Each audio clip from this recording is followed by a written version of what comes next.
en lisant les matériaux hebdomadaires que nous partons de Al-Watan Alan, qui écrit qu'Abdelrahman El Radji, professeur d'enseignement supérieur à l'université Mohamed Idou-Jeddah, département de géographie, a déclaré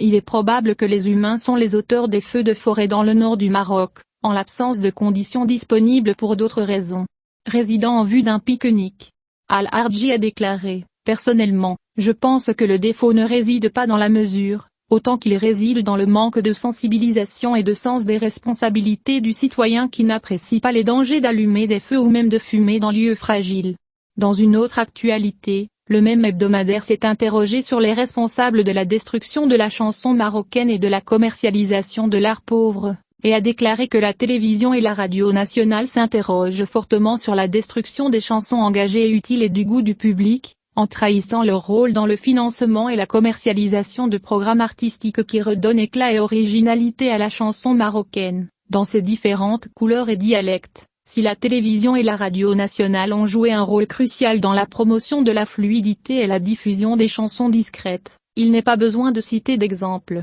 Selon Al-Watan, la télévision, la radio et les différents moyens de communication gouvernementaux ont trahi cette belle époque où nous avons partagé les réalisations des artistes. Que Dieu ait pitié de cette télévision et de cette station de radio qui ont célébré l'ère des géants qui avaient honte de publier leur vie personnelle. À cet égard, Hamida El Bayri, fondatrice du groupe Bana El Ghiwane, a déclaré que le phénomène Ghiwane a été marginalisé et assiégé depuis sa création jusqu'à aujourd'hui, et le danger en la matière est que nous n'avons plus de vision d'avenir de la chanson marocaine, et nous vivons aujourd'hui à la merci du slogan du public, nous voulons cela et la ruée vers la publication dans un temps de numérisation. Abdelrahim Charad a déclaré que la consécration de la couleur des chansons et de la musique de la jeunesse est un crime contre le patrimoine culturel marocain. D'autre part, l'artiste Al-Maloun, Magda Al-Yaoui, a estimé que la demande de chansons de jeunesse est naturelle, compte tenu du changement de génération, soulignant que la chanson marocaine moderne ne reviendra pas à son époque antérieure, mais elle est restée inébranlable jusqu'à ce jour,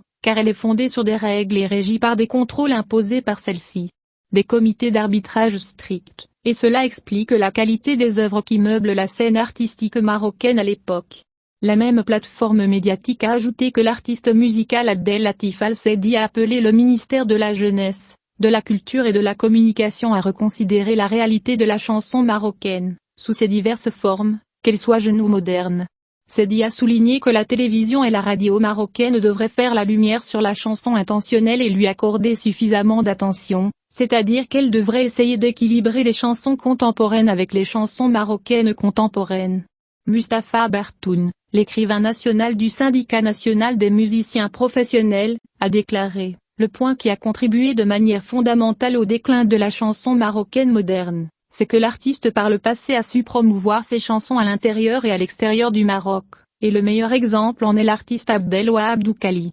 Al-Watan Alan a également écrit que le journaliste Abdelrahim Hariri a déclaré, je suis certain que Dieu Tout-Puissant ne pardonnera pas au ministre de l'Équipement au Maroc, au ministre de l'Intérieur au Maroc, au gouverneur de la province de Taroudan, le chef du conseil régional de Taroudan, le chef de la région Souz-Massa, un parlementaire et les chefs de groupement du district de Talouine, et pour les parlementaires et chefs de groupement du district d'Igram. Hariri a expliqué que la seule route de montagne reliant Igram et Talvin est dans une situation très catastrophique, et il est difficile pour les usagers de la route de traverser à cause de l'érosion et de la détérioration de ses côtés, et même de la transformation de nombreux tronçons de la route en profonde rainure qui présentent un danger pour les automobilistes, notamment entre Tavadil et Azerara, en passant par Tiferki. Pour sa part, Al-Osbou Al-Safi a publié que le Maroc s'apprête à annuler le visa pour les Mauritaniens. La présidente de la Chambre des conseillers, Nam Mayara, a révélé qu'il n'y avait désormais plus aucune raison d'imposer un visa entre le Maroc et la Mauritanie.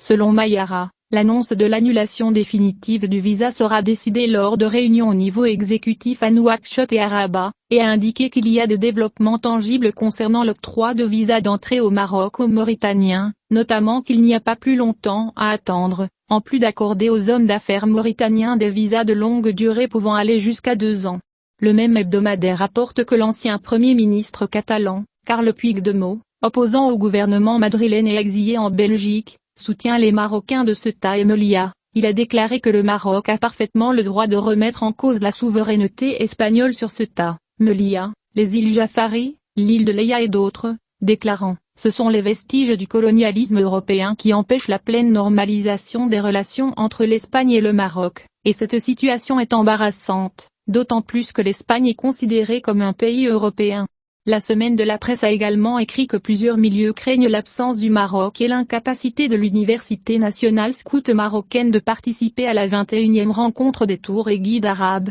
qui sera accueillie par la capitale tunisienne au cours de la dernière semaine de juillet, après la confirmation de la forte présence de l'Algérie et de la Libye, et de tous les pays arabes, dont la Mauritanie. La même plateforme médiatique rapporte qu'on ne parle pas dans la ville de Knaitra sauf des associations bénéficiaires du programme URACH et comment en bénéficier, notamment celles qui ont des relations avec certains élus au Conseil. Selon la Semaine de la Presse, le programme URACH a connu des déséquilibres dans le processus de prestation après avoir exclu les associations civiles sérieuses, tandis que les associations proches de certains élus, notamment au Conseil régional, en ont profité. Quant à Al-Ayyam, il écrit que l'écrivain et analyste politique Abdelhamid Al-Bajouki estime que la nouvelle alliance de l'OTAN est née du sommet de Madrid, pariant clairement sur plus de puissance. Le militaire, l'équipement, la dissuasion, les sanctions et l'affrontement sont ouverts à toutes les possibilités, y compris la déclaration d'une nouvelle guerre froide mondiale. De l'avis de l'activiste civil espagnol, le retour de la guerre froide a des répercussions sur l'avenir de l'Afrique du Nord et du Sahel, mais le Maroc a anticipé en arrangeant ses cartes et en se préparant à ces répercussions en obtenant une large reconnaissance internationale de sa profondeur géopolitique, ce qui est le Sahara marocain.